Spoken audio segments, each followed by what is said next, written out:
हम आज बुझाने निकले हैं शत्रु शोणित की नवगंगा। हम आज बहाने निकले हैं दुर्धर दुर्मुख संहार किया। सौगंध तुम्हारे चरणों की धूम्र विलोचन नयनों पर अंगार सजाने निकले हैं। जय जय जय जय, बहुत सुंदर, बहुत बढ़िया। और जिनकी जयंती पर हम आज उपस्थित हुए हैं, राजकमल चौधरी, दो पंक्तियां उन्हें निवेदित करता हूं। क्रांति के कवि हुए हैं, ओजस्विता के कवि हुए हैं, व्यवस्था परिवर्तन के कवि हुए हैं। सिर्फ दो पंक्तियां कहना चाहता हूं कि लहू बनकर स्याही उतरती है कागजों पर। अच्छा, लहू बनकर स्याही उतरती है कागजों पर, हर्फ नहीं मेरी कलम इनकलाब लिखती है। वाह, बेहतर, बहुत बढ़िया। कई पंक्तियां यहां सुनाई जाती रही हैं।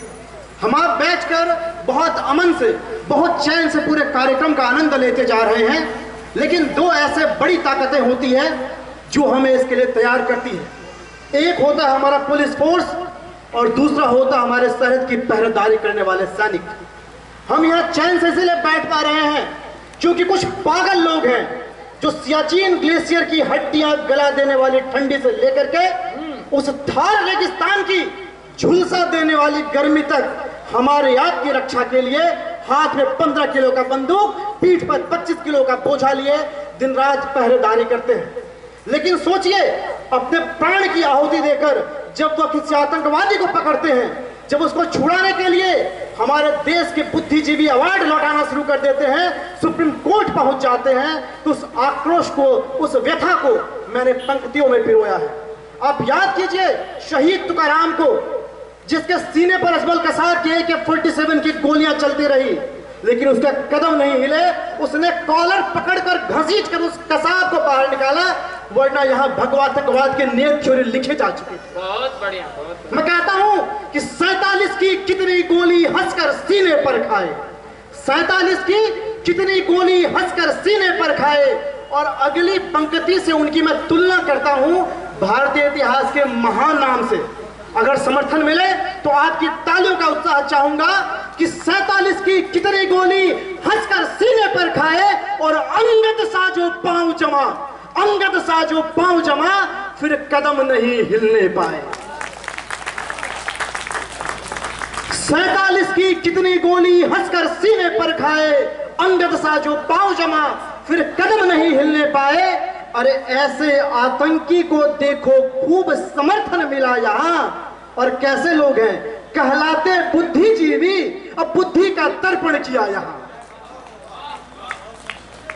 और पीड़ा होती है वह संविधान जो देश में कानून व्यवस्था बनाए रखने के लिए बनाया गया था, उस संविधान की दुहाई देते हुए ऐसे 2 टके के आतंकवादियों के लिए लोग रात के 2 बजे सुप्रीम कोर्ट पहुंच जाते हैं।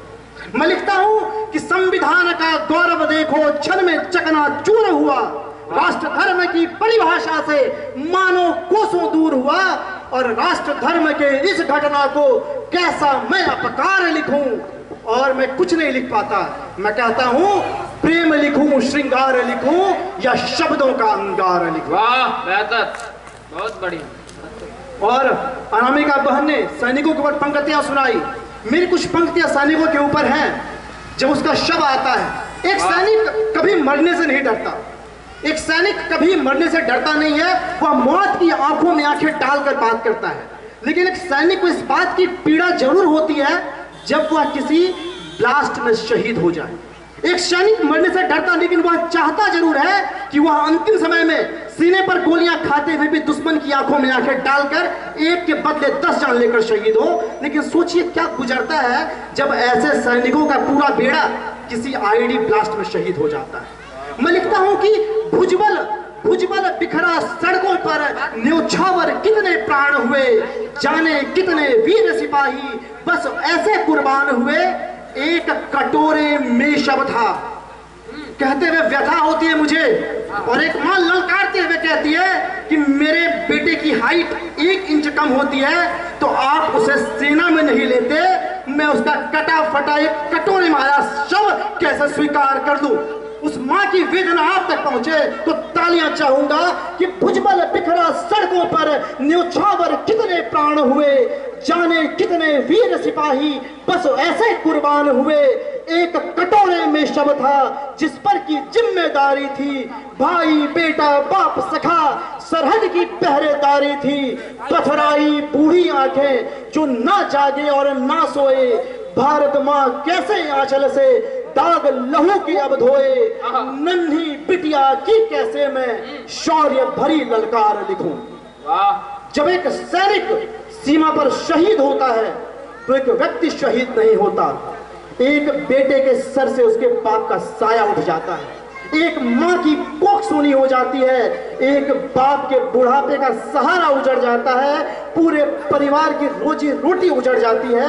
और आप याद कीजिए कैसा कालजयी दृश्य था, हम सब की आंखों के सामने आया जब एक कर्नल शहीद होते हैं तो उसकी बेटी आंसू नहीं बहाती बल्कि अपने पिता के चिता के सामने तनकर खड़ी होती है और पूरे जोश से कहती है, शौर्यम दक्षम युद्ध बलिदानम परमो धर्म।